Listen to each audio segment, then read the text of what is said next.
win over the Washington Commanders, a shocking incident unfolded that left fans and authorities stunned. A Ravens fan, filled with bravado, roamed the streets seeking confrontation, leading to an assault that has now escalated into a police investigation. What drove this fan to violence? And what does it mean for the spirit of sportsmanship? Let's dive into the details.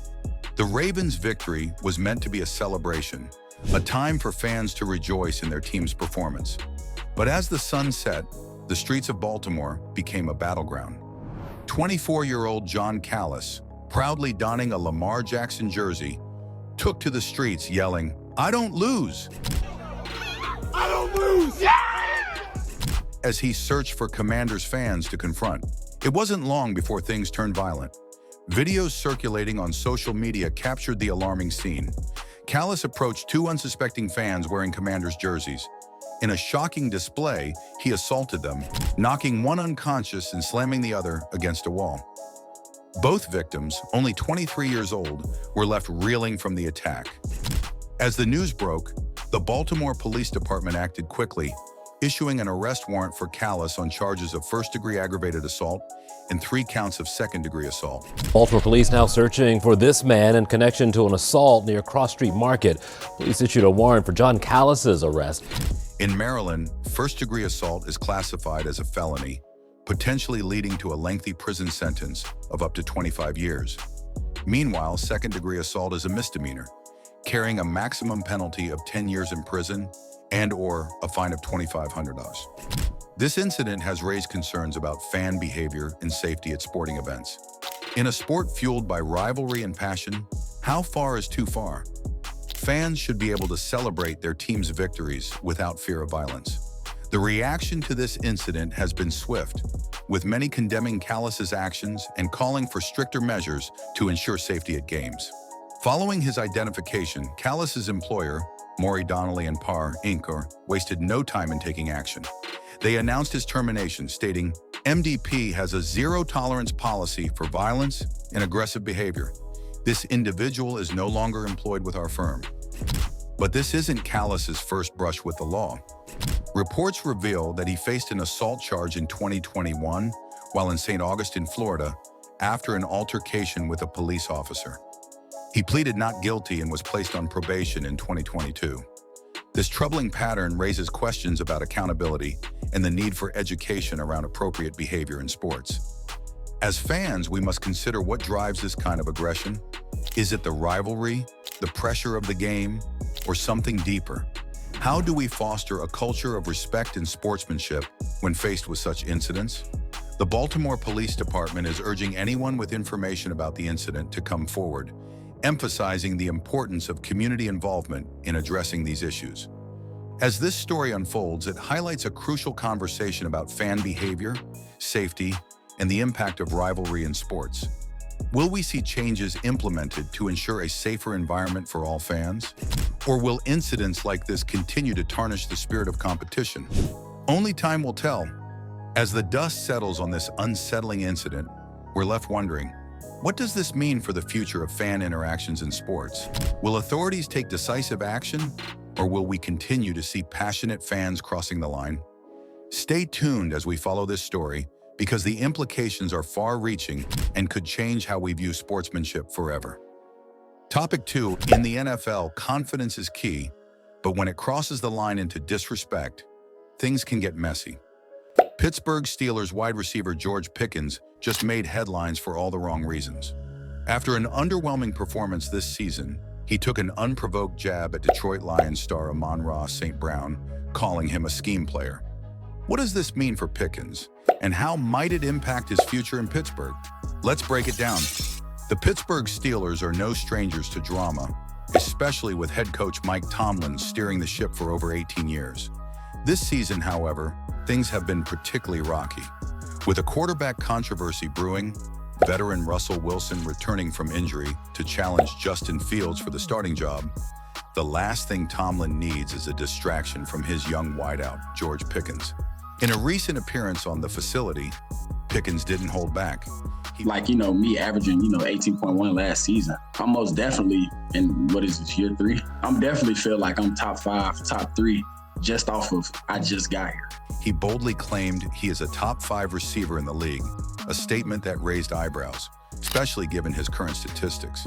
But when questioned about why he hadn't put up those elite numbers, Pickens fired back with a controversial remark.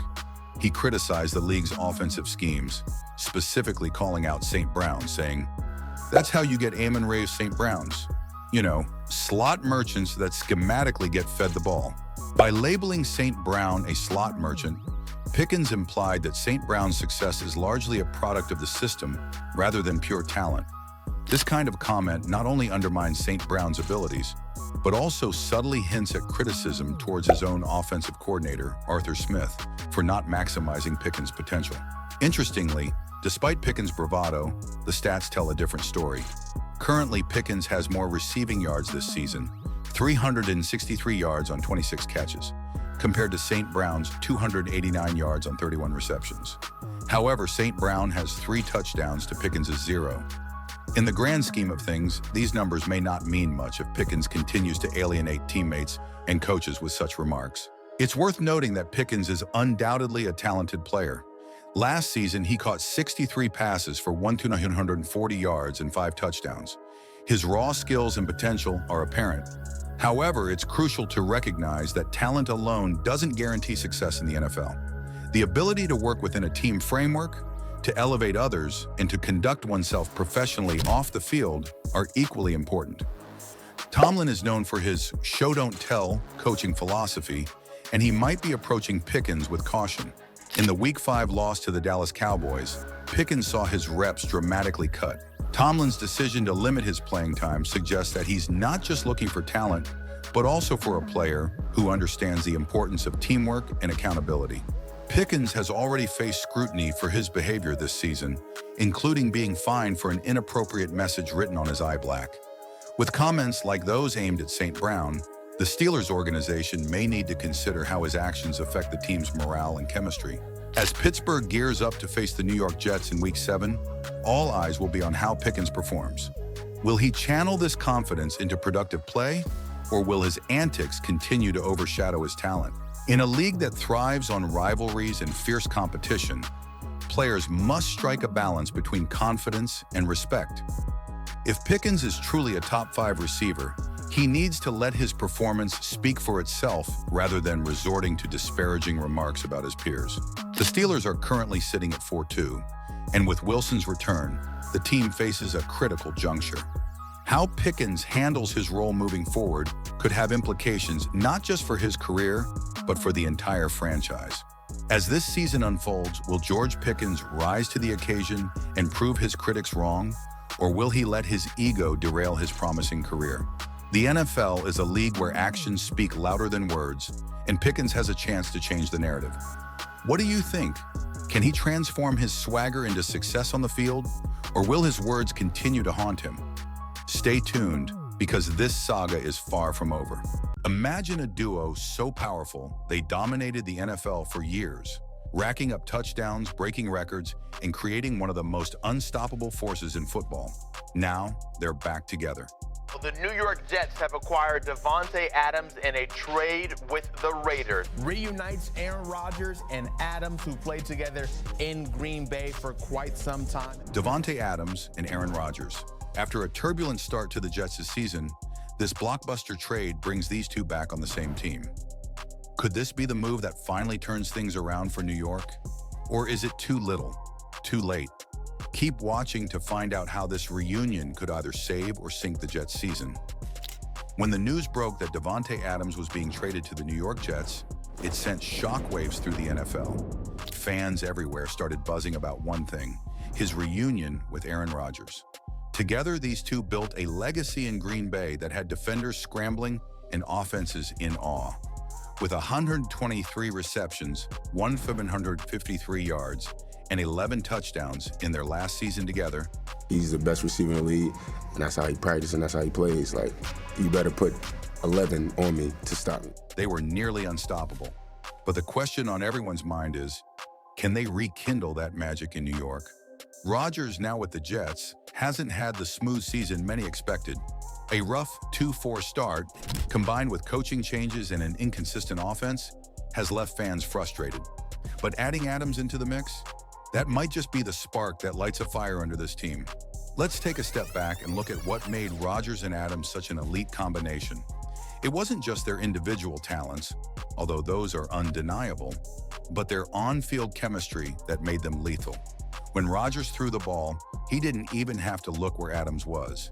He just knew he'd be in the right spot. And Adams, he could anticipate Rodgers' every move. 3rd down and 9. Packers must get to the 32 as this pass is caught by Adams. This kind of connection is rare in the NFL, and it takes years to build. Rodgers has had his fair share of solid receivers, but none like Adams. Now imagine them in a Jets uniform, facing off against top defenses. Rodgers' precision passes, combined with Adams' route running, have the potential to wreak havoc on opponents. But with every great comeback story, there's always a catch. Will their old magic be enough to overcome the challenges they face in New York? The Jets' offense this season has been inconsistent, to put it mildly. The team fired head coach Robert Saleh after a 2-3 start, and offensive coordinator Nathaniel Hackett was relieved of play-calling duties. That's not exactly the environment you want to walk into when you're trying to turn a season around. The offensive line has struggled to protect Rodgers, and the team has had a hard time getting anything going in the passing game. So where does Adams fit into all of this?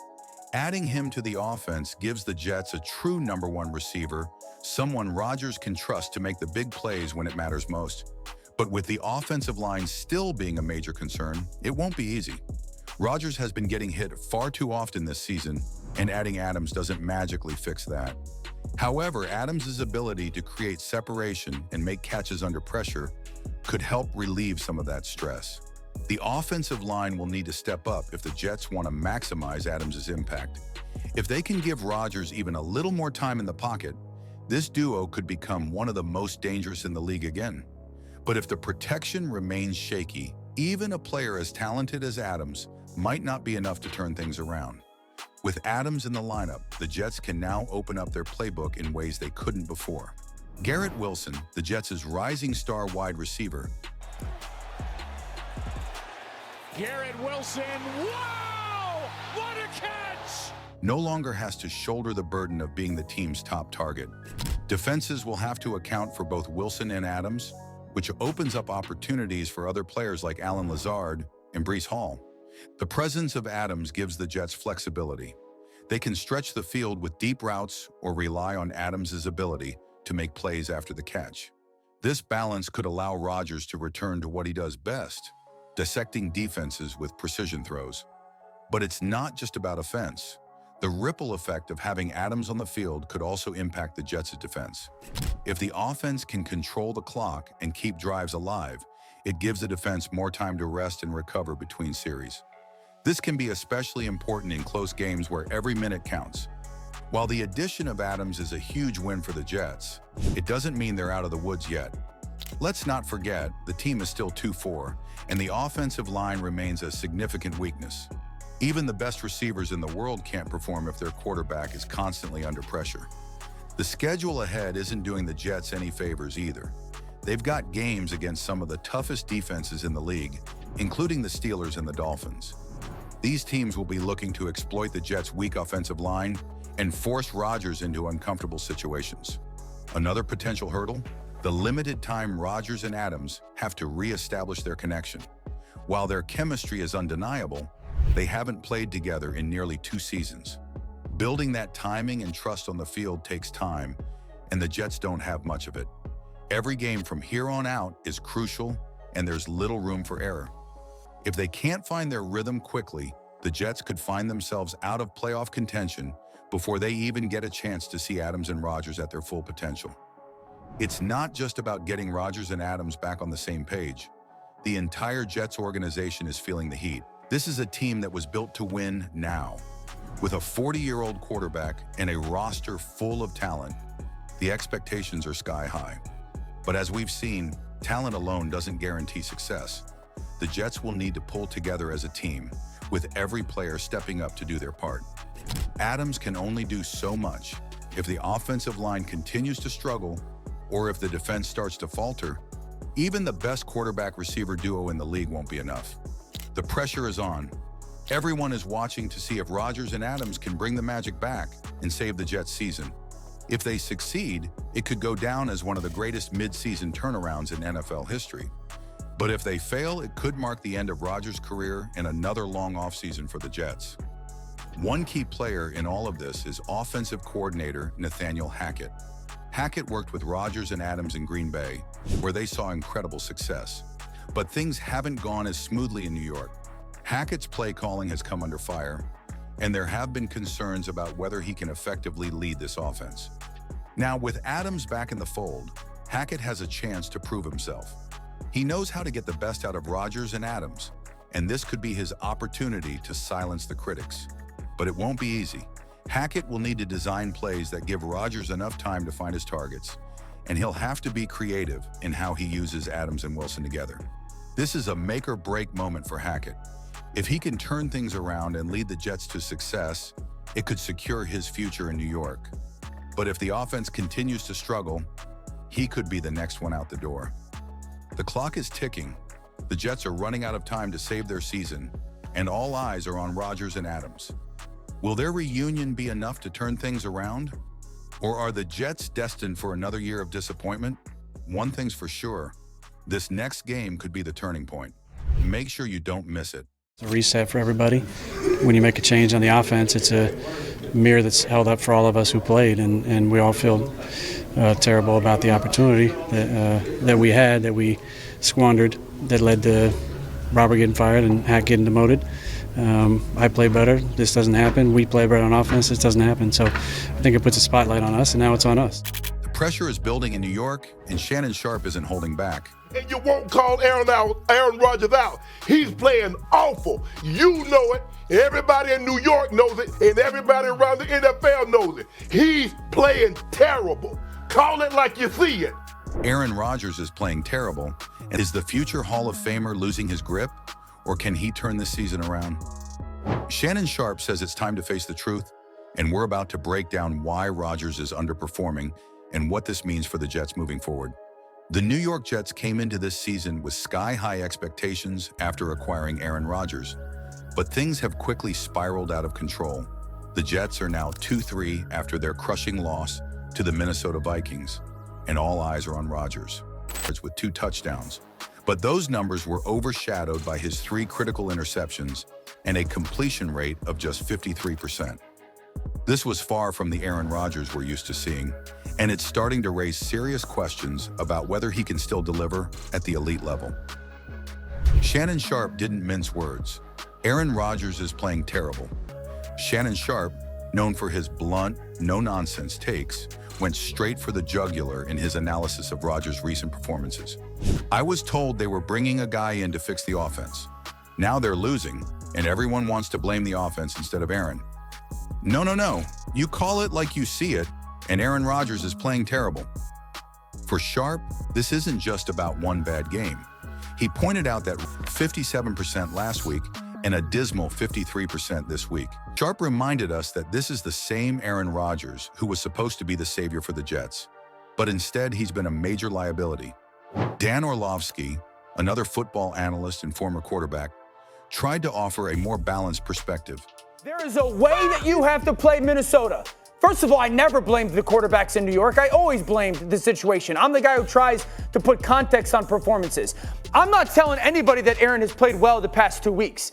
By no means. He even said it himself, not up to his standard. But Shannon, you know this. There is a way that you have to play as an offense to help your guys play well against certain defenses. Not turn the ball over. According to Orlovsky, it's not just about Rodgers. He pointed out that Minnesota is known for its aggressive, unpredictable defense, but Sharp wasn't having any of it. You're protecting him, Dan. When it was Zach Wilson, Mike White, or Sam Darnold, you blame the quarterback. So why not call out Aaron Rodgers when he's clearly the problem? Orlovsky admitted that Rodgers hasn't played well, but insisted that it's also about the larger context, the offensive game plan, the protection schemes, and the play calling. But Sharp refused to let Orlovsky off the hook, arguing that as a Hall of Famer, Rodgers should be able to rise above these issues and still deliver results. Stephen A. Smith jumped into the debate, and while he echoed some of Orlovsky's points, "This is the worst game I've seen Aaron Rodgers play in years," and Smith declared. 2 games combined, yet they still lost both games. Why? Because of the offense, and specifically because of Aaron Rodgers' poor play. Smith also revealed some behind-the-scenes info, sharing that Vikings head coach Brian Flores had prepared specifically for Rodgers, blitzing him on 42% of his dropbacks. For Smith, the problem is clear. Rodgers isn't just failing to meet expectations. The Jets brought Aaron Rodgers to New York with the belief that he would elevate them into Super Bowl contention. They even went so far as to let Rodgers handpick his offensive coordinator, Nathaniel Hackett. But now, with Hackett being demoted and the Jets' season hanging by a thread, it's clear that this grand plan is falling apart. Sharp argued that Rodgers is under more pressure than ever before, and he's not handling it well. The Jets' defense is among the best in the league. Rodgers wanted this, he wanted Hackett, and now he has to own the results. The big question on everyone's mind is whether Aaron Rodgers is starting to decline. At 39 years old, Rodgers is one of the oldest quarterbacks in the league, VP level.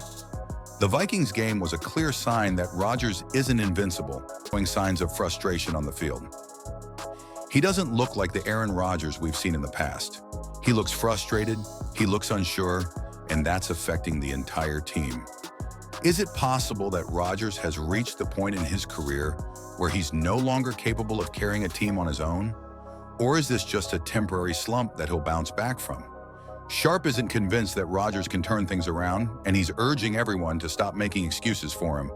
The Jets have some serious soul-searching to do. Rodgers needs to figure out how to adjust to the challenges he's facing, but as Shannon Sharp pointed out, time is running out. The Jets can't afford to keep losing games. Rodgers will need to step up in a big way if the Jets are going to have any hope of turning this season around. The pressure is mounting, and if Rodgers doesn't find a way to get back to his MVP form soon, the Jets' season could be over before it even really begins. Is Aaron Rodgers past his prime, or can he still lead the Jets to a deep playoff run? Shannon Sharp says it's time to face the truth, but the real test will come in the next few weeks. Can Rodgers turn it around, or is this the beginning of the end for the Jets' Super Bowl hopes? Stay tuned, because this drama is just getting started.